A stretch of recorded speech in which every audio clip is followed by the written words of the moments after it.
Alors, est-ce que vous voyez mon diaporama? Très bien. Ok. Alors, tout d'abord, je voulais remercier donc les organisateurs de m'avoir invité à vous présenter ce travail. Donc, c'est un travail que j'effectue dans le cadre d'une thèse au sein du laboratoire éducation et promotion en santé. Et moi, je travaille dans les hôpitaux du 93, à l'hôpital Avicenne et l'hôpital Jean Verdier. Et on va s'intéresser aux déterminants du parcours de soins post-hospitalisation des patients originaires d'Afrique subsaharienne qui ont été hospitalisés pour une tuberculose ou une infection pour le VIH. Et ce travail donc s'appelle Zynga.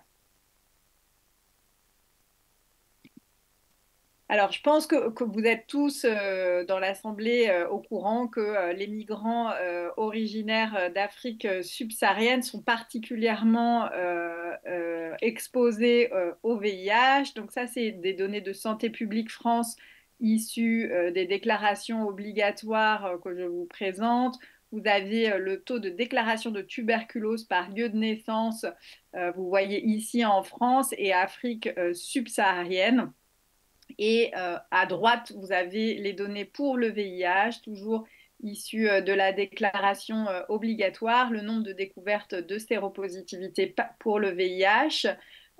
Donc, vous avez les hommes hétérosexuels nés en France ici, nés à l'étranger ici.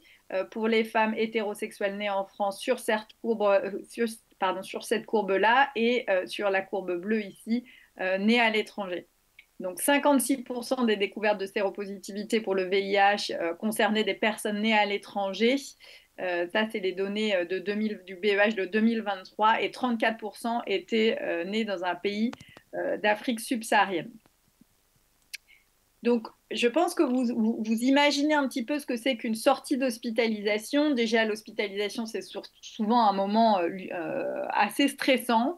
Et le jour de la sortie d'hospitalisation, il va y avoir énormément d'informations à emmagasiner, notamment sur la prise des traitements, avec des consignes concernant la prise des traitements, typiquement Rifater à jeun.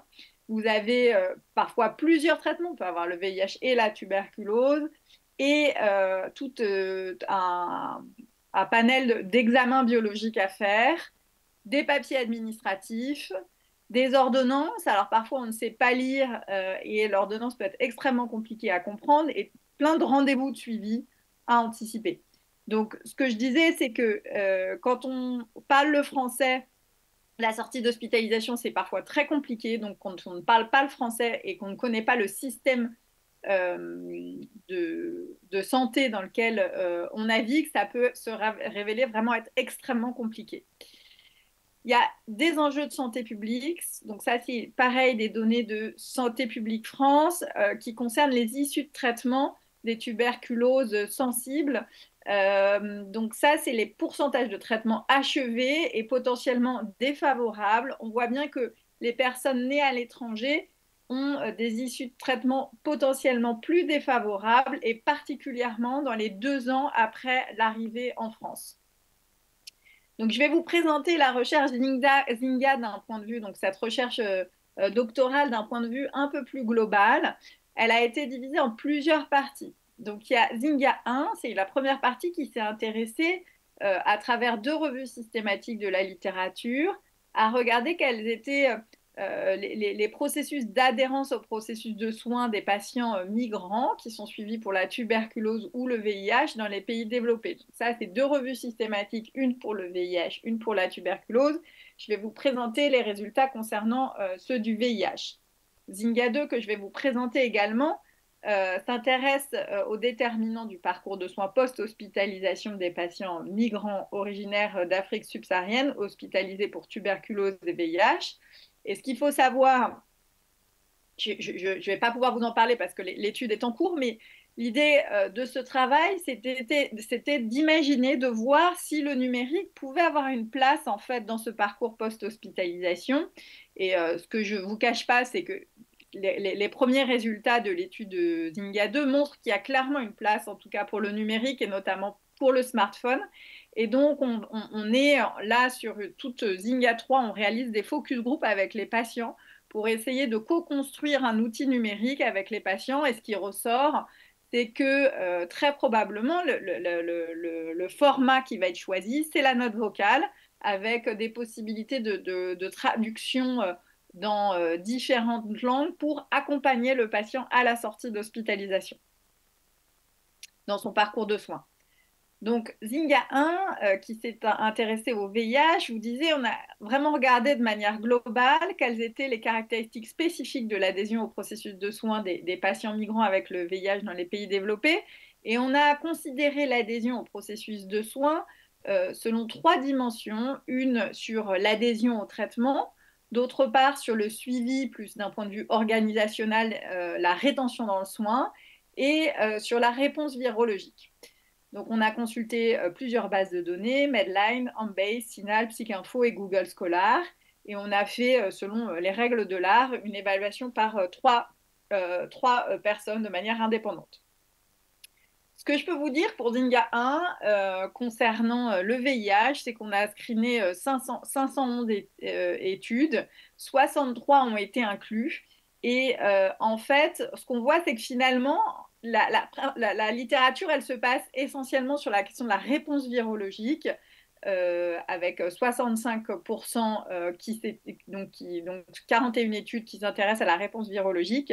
La rétention dans le soin, c'était 54%. Et l'adhésion au traitement, 37. Évidemment, il y avait des études qui s'intéressaient à plusieurs de ces paramètres-là.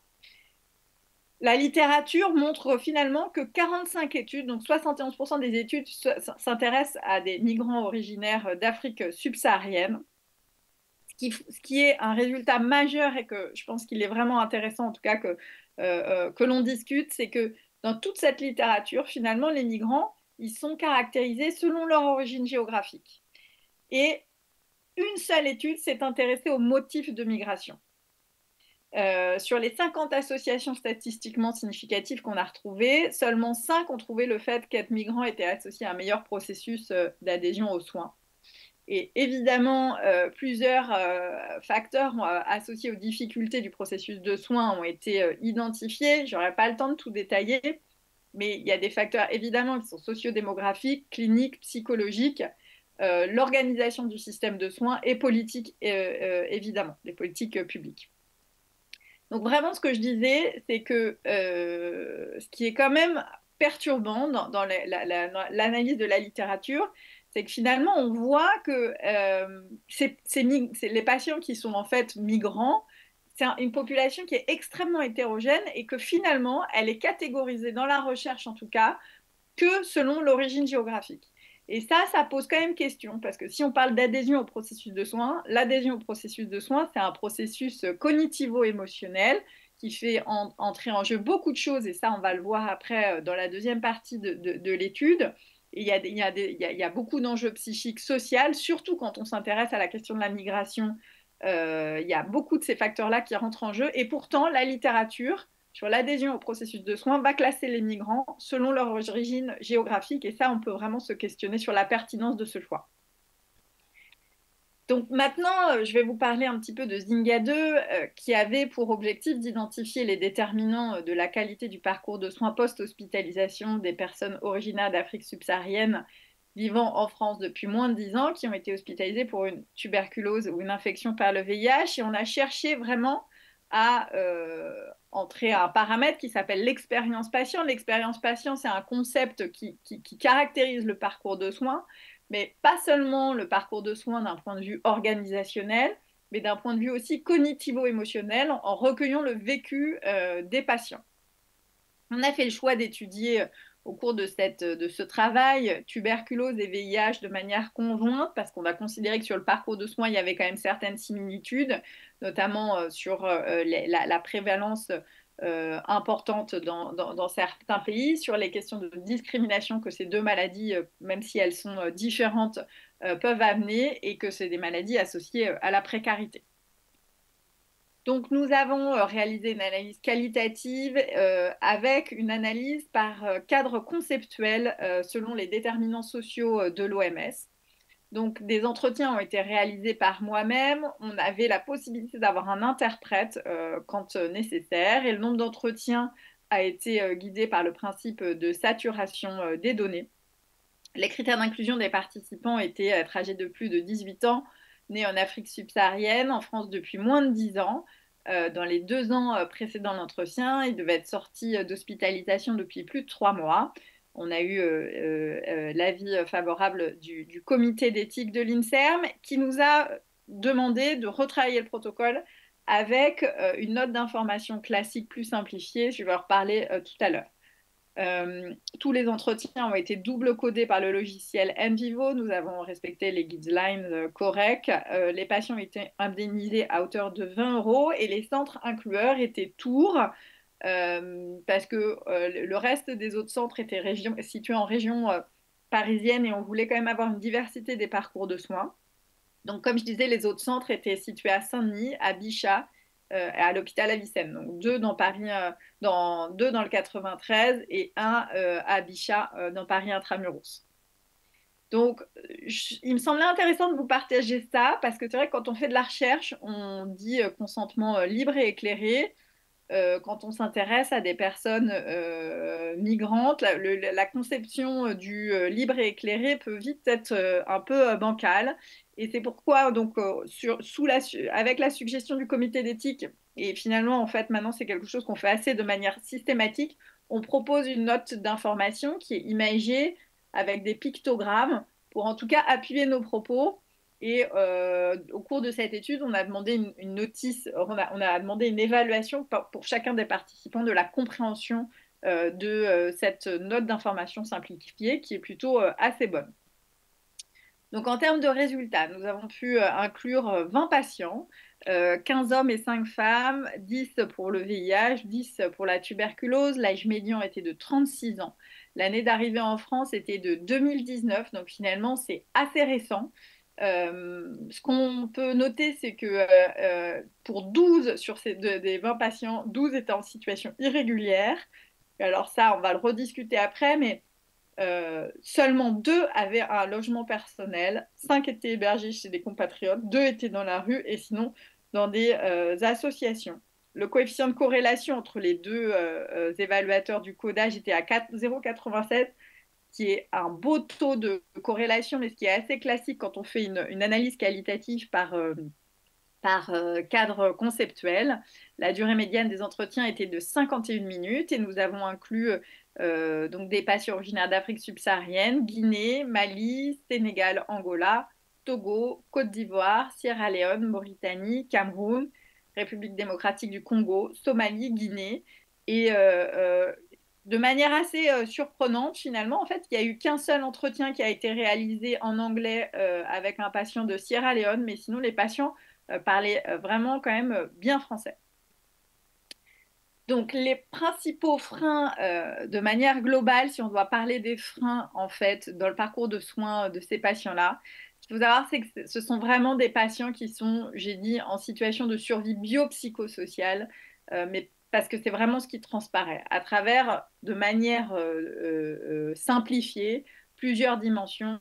Un, la question du logement, qui est majeure chez ces patients-là, et on va le revoir sur la situation, sur le titre de séjour en France, la situation irrégulière qui est aussi une préoccupation majeure. La question de la discrimination face à la maladie est importante et ce qui revient de manière extrêmement forte, mais même qui est de toute manière, qui a été montré dans la littérature, mais là ça joue aussi énormément dans le parcours de soins post-hospitalisation, c'est des troubles psychiques avec une composante majeure liée à l'anxiété. Pour illustrer ce que je vous dis, je vais vous mettre des verbatim. Évidemment, les noms des patients ont été changés. Donc, Aminata, 20 ans. Aminata dit, je suis brûlée, très gravement brûlée. Donc, je suis venue encore sur la route. Je n'ai jamais fait l'amour de ma vie. C'est viol que j'ai eu là. Je suis tombée enceinte. J'ai perdu l'enfant. Grossesse de 6 mois. J'ai perdu mon bébé. J'ai fait prison en Libye. 1 an de prison avec mon âge. Je n'étais pas arrivée. Donc aujourd'hui, encore, vous me dites, j'ai le VIH. Non, je voulais me suicider. C'était... Voilà. Donc là, on imagine assez bien qu'il y a quand même un contexte psychosocial très compliqué et une histoire de la migration. Une histoire de la migration qu'il faut absolument prendre en compte et on va en discuter. Alors ça, c'est un verbatim de JB, 29 ans. Voilà, tout le monde doit être égal, mais pour moi, la France, quand t'as pas de papier, t'es comme le objet. Je prends un exemple sur moi toujours. Moi aussi, je suis un humain, je dois vivre, mais avec quels moyens? Je suis là pour travailler, je suis pas un voleur ni rien. Donc la question du travail, elle est aussi centrale dans le parcours de soi. Donc, ce que je vous propose, c'est que maintenant, on essaye de voir comment, en étudiant les déterminants psychosociaux de l'OMS, en quoi et comment ils interagissent avec le parcours de soins post-hospitalisation.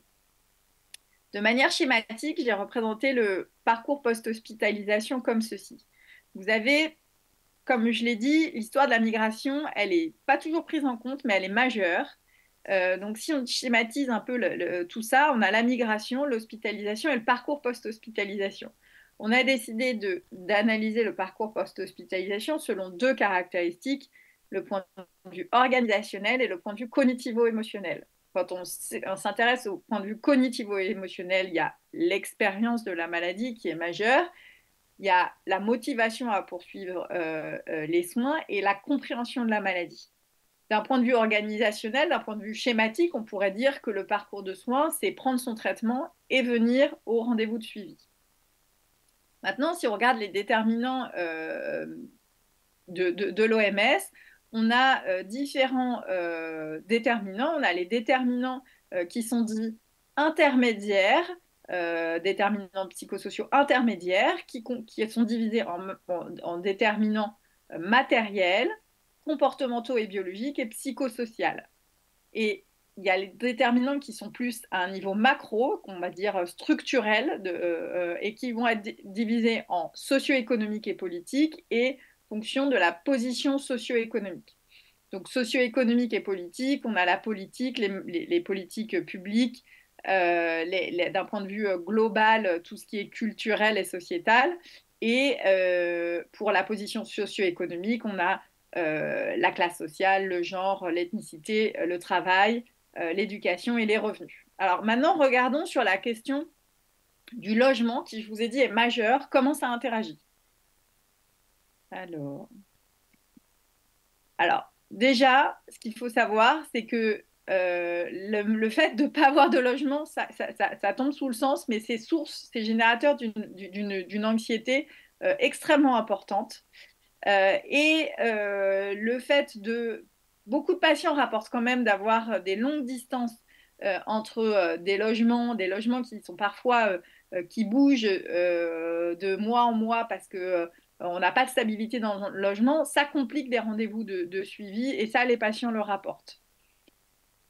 La discrimination, finalement, elle interagit aussi sur la question du logement. Pourquoi? Il y a nombreux de nos patients ont rapporté en fait tout simplement qu'après avoir été hospitalisés pour une tuberculose ou un VIH, ils étaient hébergés chez des compatriotes et finalement après l'hospitalisation, ils se retrouvent sans logement en lien avec la problématique de leur maladie. La problématique du logement, elle est aussi majeure dans le parcours de soins. Pourquoi? Parce que, en fait, ne pas avoir son propre logement, être hébergé, c'est compliqué parce que on a des difficultés pour cacher ses ordonnances, on a des difficultés pour prendre ses traitements, on doit se cacher pour prendre ses traitements. Donc, c'est évidemment corrélé à des questions de discrimination et liées à des valeurs culturelles et sociétales, mais c'est très compliqué. Un patient m'a rapporté que tout simplement, en fait, ben, on lui avait volé son ordonnance, il était dans un squat, on lui vole son ordonnance, ben, c'est très compliqué et tout ça est extrêmement générateur d'angoisse. Euh, quand on est dans une situation irrégulière et qu'en plus on n'a pas d'adresse fixe, je ne vous parle pas des démarches administratives qui sont déjà compliquées quand on a une adresse, mais alors quand on change, tout ça joue de manière extrêmement importante. Maintenant, je voudrais qu'on se focalise sur la question de l'anxiété, sur les facts qui sont rapportés comme majeurs. Je vous l'ai dit, on ne peut pas parler de migration sans se poser la question de savoir quel contexte migratoire il y a eu. Beaucoup de patients rapportent quand même des contextes de migration très compliqués avec des événements psychotraumatiques majeurs, donc qui vont jouer, qui ne s'effacent pas et qui sont forcément alimentés cette anxiété.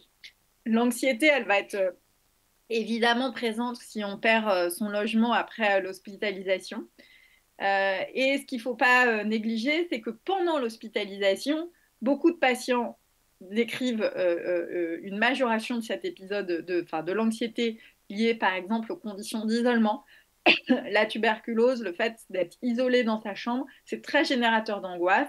Et le VIH, évidemment, conduit à une angoisse qui est des patients manifestent vraiment la peur de mourir et le fait d'avoir une maladie qui est incurable. Charge mentale, on utilise beaucoup ce mot maintenant, mais prendre son traitement, aller à ses rendez-vous de suivi, sur l'anxiété, ça génère énormément d'anxiété de ne plus savoir comment faire quand on a tout ça à gérer. Et évidemment, je vous dis, c'est majeur, l'angoisse liée au statut en fait au statut irrégulier. Euh, et ce que je vous ai dit, tout ça joue aussi énormément avec la question du travail. Hein. Je n'ai pas détaillé la question du travail comme ça, mais la question du travail, elle est majeure et elle est une motivation importante pour les patients à poursuivre les soins aussi. Donc l'hospitalisation, ça on l'a dit, ben, la perte du logement, c'est très générateur d'anxiété. Et l'absence de revenus, voilà, pas avoir de travail, c'est pas avoir de revenus, c'est aussi pourvoyeur d'anxiété. Donc, je pense que là, j'ai essayé de simplifier, mais on voit bien qu'en fait, toutes les choses sont extrêmement corrélées et qu'on ne peut pas parler de parcours de soins sans vraiment réintégrer les choses dans leur contexte, dans le contexte socio-économique du pays, de la France et du pays d'origine. C'est très compliqué. Les leviers. On a quand même l'étude a permis de mettre en évidence plusieurs leviers. Et quels sont ces leviers? Alors, vraiment, le système de santé, en tout cas, est vraiment, alors je le discuterai par la suite, mais relevé comme majeur. Le lien avec les équipes soignantes est vraiment rapporté de manière extrêmement positive globalement, avec les mots qui reviennent le plus souvent, c'est l'écoute, les explications, une attitude réassurante et la gentillesse sont vraiment majeures dans le parcours de soins de ces patients-là. Et en fait, il y a plein d'aides matérielles qu'on peut identifier. Les textos de rappel, ça c'est vraiment, mais c'est majeur en fait. Doctolib a mis ça en place, en tout cas pour rappeler les patients à leur rendez-vous, et c'est vraiment extrêmement important. D'autres patients mettent spontanément des alarmes, et ça c'est aussi extrêmement aidant. Alors moi, c'est vrai que dans des logiques un peu écolo, avant, j'avais décidé, j'imprimais plus les convocations papier pour mes rendez-vous de consultation. Et en fait, pour les patients, c'est extrêmement important d'avoir un papier. Donc, du coup, je réimprime mes rendez-vous de suivi, mais c'est important pour les patients et c'est très, très aidant, tout comme les piluliers. Piluliers, pour eux, c'est extrêmement important. Quand on questionne les patients sur leur motivation à poursuivre les soins, énormément la famille. C'est une motivation à poursuivre les soins, même si la famille est loin. C'est vraiment une motivation à poursuivre les soins. La foi,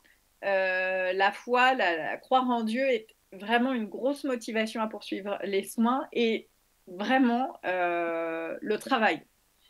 Le travail, c'est aussi, les patients ils disent, voilà, moi je veux poursuivre mes soins pour travailler. Ce qui va pas forcément avec certaines idées parfois qui sont véhiculées faussement dans les médias, mais en tout cas, les patients le disent clairement. Euh, je vais vous mettre le verbatim d'Andrés, 55 ans, mais comme je suis encore là, je fais des efforts de vivre et de continuer les traitements, mais peut-être, je ne sais pas, un jour les choses ont changé, que je pourrais revoir mes enfants. Donc, quand on s'intéresse aux leviers sur les déterminants dont je vous ai parlé de l'OMS, on va regarder comment ça interagit. Donc, les soins, les soignants sont vraiment très aidants sur la prise des traitements et aident et les rendez-vous de suivi. Mais ils jouent aussi beaucoup sur la motivation, sur l'expérience de la maladie, mais la motivation à poursuivre les soins, l'écoute, l'empathie, les explications, c'est majeur. Et donc, quand je dis les soignants, c'est aussi toutes les procédures. toutes l'ETP,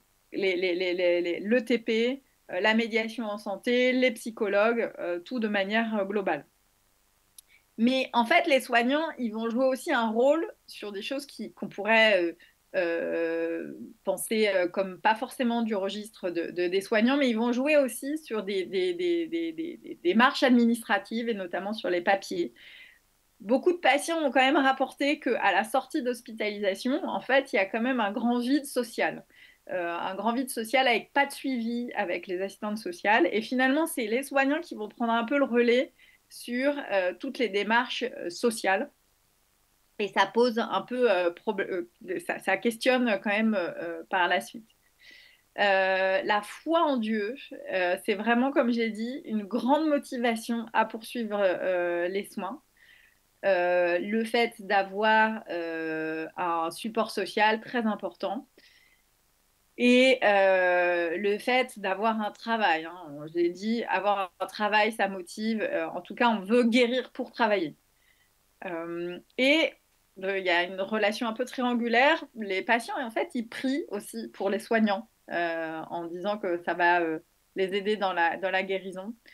Euh, donc voilà, et je vous ai dit, il y a des petites aides matérielles et numériques pour pouvoir aider les patients dans le parcours de soins. Et c'est ce qui nous a fait partir sur l'idée de développer une solution numérique à partir de notes vocales pour accompagner les patients dans tout ce parcours-là. Donc pour conclure, en fait, ce qu'il faut savoir, en tout cas, c'est que quand même, c'est des patients qui sont dans des situations de survie psychosociale et que l'hospitalisation, en fait, ça va vraiment être un moment où il va y avoir une accentuation de toutes les vulnérabilités. Donc, comme je le disais, les leviers qui ont été identifiés par les patients, ils sont essentiellement humains, centrés sur le système de santé. Il y a quand même des défaillances probablement sur l'accompagnement social à la sortie d'hospitalisation d'un accompagnement social qui, je vous assure, ne serait pas en dehors de l'hôpital. Alors évidemment, je suis obligée de modérer mes propos parce que l'étude a été menée dans des centres qui sont quand même très spécifiques. C'est des centres en infectiologie, des centres où il y a des médiateurs en santé dans le service. Nous, à Avicenne, on a même une juriste qui travaille dans le service. Donc, ce n'est pas le reflet de tout le système de santé de manière globale. Il y a des petites choses qui aident et c'est pourquoi on travaille là-dessus. Il y a des petites aides matérielles, ne pas les oublier parce que ça aide les patients. Alors évidemment, il y a un gros biais dans cette étude qui est le fait que ce soit moi et femme blanche qui est médecin qui ait mené ces entretiens. Donc ça, c'est sûr que c'est à prendre en considération dans l'interprétation des résultats. Ce qui est et en fait moi ce que j'ai envie de dire c'est que je trouve que cette étude-là elle montre à quel point finalement le système il est organisé grosso modo et à l'heure actuelle pour le moment il est plutôt correct sur la santé d'un point de vue psychique mais comme l'OMS le définit, la santé, c'est un état de complet bien-être physique, mental et social. Et on a vraiment l'impression que, en tout cas sur le versant mental et social, et d'ailleurs dans la littérature, c'est aussi ce qui est retrouvé, c'est-à-dire que on se pose peu de questions sur la question de la migration sur le mental et le social. En tout cas, c'était pas au premier plan. Et il y a quand même des difficultés de ce point de vue-là. Et ça tombe sous le sens, mais ça met en évidence que la santé des migrants ne peut pas être, ne peut pas être décorrélée pardon, des politiques publiques. Et donc, voilà. Je voulais remercier donc les patients qui ont tous été vraiment, qui ont parfois ouvert leur intimité, j'ai même été chez eux, et qui ont été vraiment d'une grande aide, et toutes les personnes qui ont participé dans cette étude. Et je vous remercie.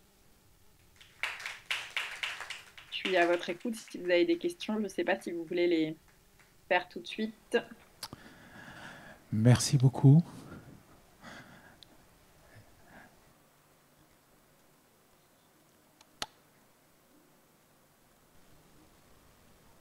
Allô? Alors, elle est en train de lire nos messages. C'est bon, là c'est bon, j'entendais. Vous Ok. m'entendez? Oui, c'est bon. Ah, je voulais juste te demander, Jeanne, avec une partie de tes patients, tu disais c'est des étrangers en situation irrégulière, ils étaient quand même dans un Oui, système de prise en charge AME ou PASS pour avoir tout cet accompagnement. oui, oui, bien sûr, ouais. Ouais. Ok. Bah, en fait, si tu veux, pour beaucoup, moi je les voyais minimum 3 mois après la sortie d'hospitalisation. Ouais. Euh, donc en fait, si tu veux, ça permettait que les choses se soient plus ou moins mises en place, mais c'est ce que je disais, c'est-à-dire que d'un point de vue médical, de santé, les choses sont plus ou moins Hmm. OK. Après, d'un point de vue social plus global sur le logement, le travail, c'est catastrophique, quoi. Ouais, tout à fait. Bon. Oui, moi j'ai une question aussi. Donc, je suis infirmière en infectio à Mayotte et on avait déjà pensé à mettre en place un téléphone portable pour envoyer des SMS. On aurait vachement plus de succès que par messages vocaux. Et je voulais savoir si ça avait été mis en place dans votre service et s'il y avait une application pour envoyer des SMS groupés ou si vous fonctionniez plutôt par téléphone normal ou voilà. Alors, pour le moment, en fait, ce qui est fait, nous, dans le service, c'est qu'on a un téléphone pour le médiateur en santé. En fait, les patients, ça dépend. Il y en a qui préfèrent avoir soit des notes vocales, mais ceux qui parlent pas très bien français, en fait, ils seraient contents de potentiellement avoir quelqu'un qui envoie une note vocale dans la langue d'origine. Ça, typiquement, ce week-end, on a fait des focus group avec les patients et il y en a pour qui ce serait vraiment majeur. L'idée, là, c'est qu'après, on crée un dispositif, on travaille avec une start-up qui va faire ça, qui va accompagner et automatiser, en fait, et paramétrer tout le suivi d'hospitalisation avec des rappels pour les rendez-vous, pour la prise de traitement, de faire du soutien, entre guillemets, en tout cas des petites notes de vocales de motivation. Donc ça, c'est quelque chose qui est en train d'être créé avec les résultats de la troisième partie de ce travail. Ok, merci. Est-ce qu'il y a une autre question? Bon. Merci, Et on ne Jeanne. manquera pas de vous tenir informé si ça vous intéresse par la suite, une fois qu'on aura bien développé le dispositif pour évidemment qu'il puisse servir au plus grand nombre, quoi. Très bien. Merci, Jeanne.